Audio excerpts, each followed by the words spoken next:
bud. Hey, bud. Happy birthday. I had to make notes. There's so damn much to talk about. I'll try to keep it brief. Please. I think I met Merv when I was about 20 years old. He was buying tires. No, you were younger than that. Okay. He was buying tires at City Tire. And You were dating Rich's sister. 18? Yeah. Okay, that works. High school. And I've heard that Merv was opinionated. But I concluded finally that he was just right. So I've given up on that. And when I was thinking about how to roast him, I concluded that he is really cagey. He's always around trouble, but he's kind of under the radar. I couldn't come up with anything really cool. So he's slick. I got so many stories I'm not even going to begin to tell them, but one of them that I got a lot of them that come to mind, and you're going to hear some of them. One of them was, I think Co alluded to, he was an engineer and a designer and comes up with inventions. He decided that his river sled was going to have a bike, single handle stick like an airplane, steering mechanism. The old original, yes, absolutely. And so he engineers that, and Rich and I go fishing at the Cowlitz, and fishing was a little slow, so we decided instead. No, for you it was slow. What'd you get that day? Many.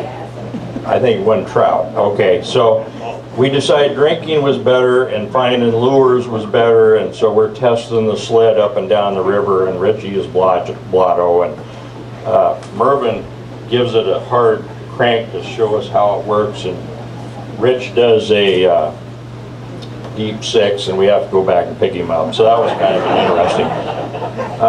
He doesn't like to be outfished. That really doesn't work for him, you know. And so Rich and I and Merv and Rich's cousin go to Kenai, and I think of all the fishing I've ever done, 45 pounds is the best I've ever done. I got 3 that day. Boy, or 2 days, I was a hero. Merv gets a 55-pounder. Thank you, so that ruined that trip. Merv takes me out on his new boat to fish down at the ocean, and we ran from the Willapa to, I think, Mo Clips that day, and you got a silver. Then we come back in, we're going to fish John River, and we fish Aberdeen to Westport, no more fish.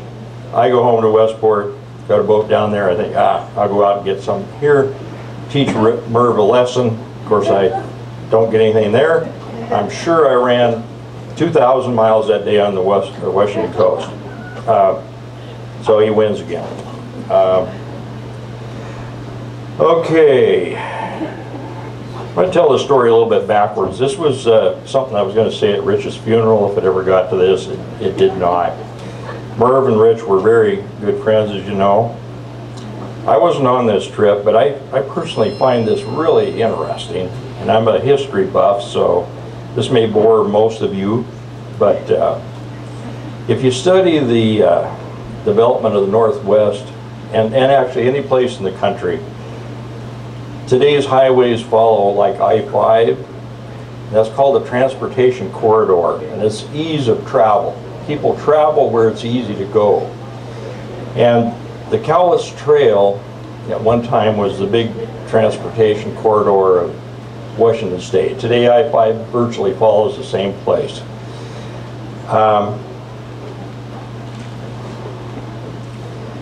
The day the Mount St. Helens blew, Merv and Rich chose to go to the Cowlitz River to go fishing.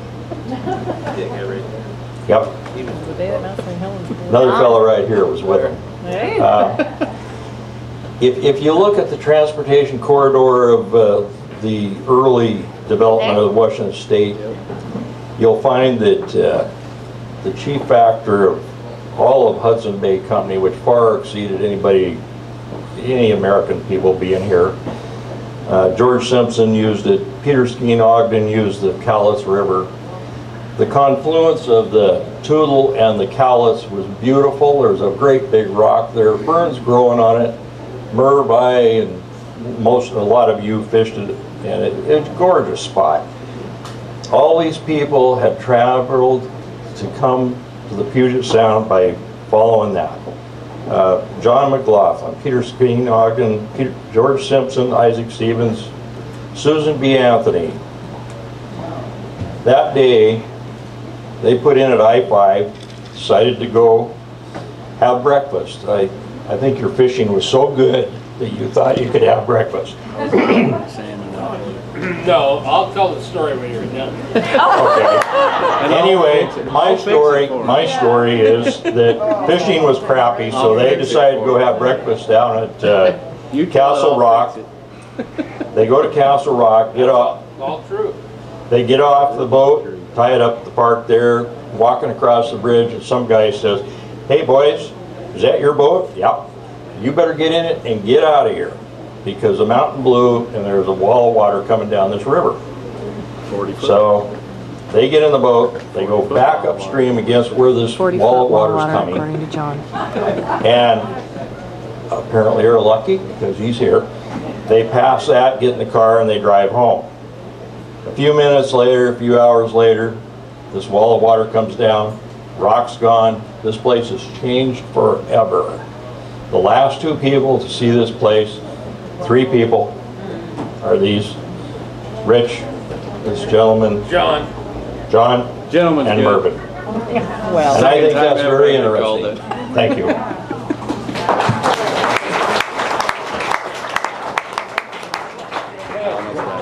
No, just let me just clarify what Keith just said.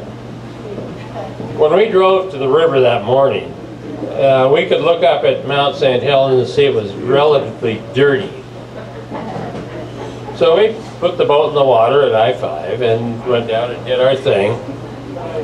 We were side drifting and John hooked a fish, not a very big fish, but it was a little bit of a spring huge, chinook. John said. And so we're looking up at this mountain, and all of a sudden it all happens. It's black and it's blowing out the side. God is throwing lightning strikes into it like that. Oh, this must be the real thing, which it was. So anyway, then we put our shit together after we got the fish and went to have breakfast in Castle Rock. And then what he said is really basically what happens. We got there and they said, "Oh, you can't stop here because there's something happening." So anyway, we ran back up the river and nothing happened. That's a hell of a theory. Mike, I'm really glad you expressed that with us. So who else has got something to say? Pretty much true. Nothing happened. We were parked on I-5. The left lane of I-5 talking to the cops. Sissy. So I've known Mervin my whole life. I think I came out looking at Mervin practically. I'm Rich and Maggie's youngest daughter, and I was the youngest of the whole Brady Bunch clan. And we took a lot of trips together. We were around the wards a lot, and he scared the shit out of all of us. But I have to say, for 45 years, every time he calls, he's Santa Claus. So that's just Mervin in a nutshell. He scares the shit out of you, but he's Santa Claus on the inside.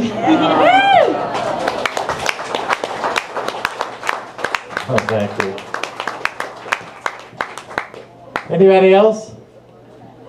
Any hidden bodies? I'll get up here. Oh God, the later they get, the better they get. You know, I'll tell you what. They get thinking about stories that you haven't heard before. Well, I know, but that always happens to you, Mervin. Well, mine's really short. My name's Ed, and known Merv about 20 years now, I guess it is.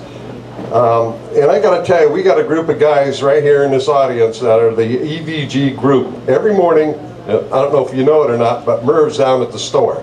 And it's like the Cracker Barrel, potbelly stove kind of thing, and talk about opinions and politics and things like that. Well, I guess I'm like Craig, retired cop, but I also, after I retired at Lacey, worked at the Evergreen State College. So you don't think I catch some heat for that? Greener. Yeah, I'm a card-carrying Republican, but I'm one of those liberal bastards, if you know what I mean, right? But anyway, I got to tell you guys, Merv hosted my 60th birthday party. Did a great job. I appreciate it. All the guys here from the Evergreen Valley grocery store over there, Dave and Dennis and Jerry and Dave, what's his name from the, yeah, one of those guys, Tom, and yeah, all the guys. Anyway, there's probably 6, 7 of us there, but I got to tell you guys, that's never a dull moment at the Evergreen Valley grocery store at 6:30. Please come down and join us. Coffee's pretty good, and we're not lacking for opinions or different things that come up down there, right? Whether or not we all agree. So I just have to say something. You voted for Obama. It's a bad deal. No, so what I do is I say something about Obama or something. Well, that was a pretty good deal, wasn't it? Or Chris Gregor, and I catch a little flack for that, but it really gets it exciting in the store.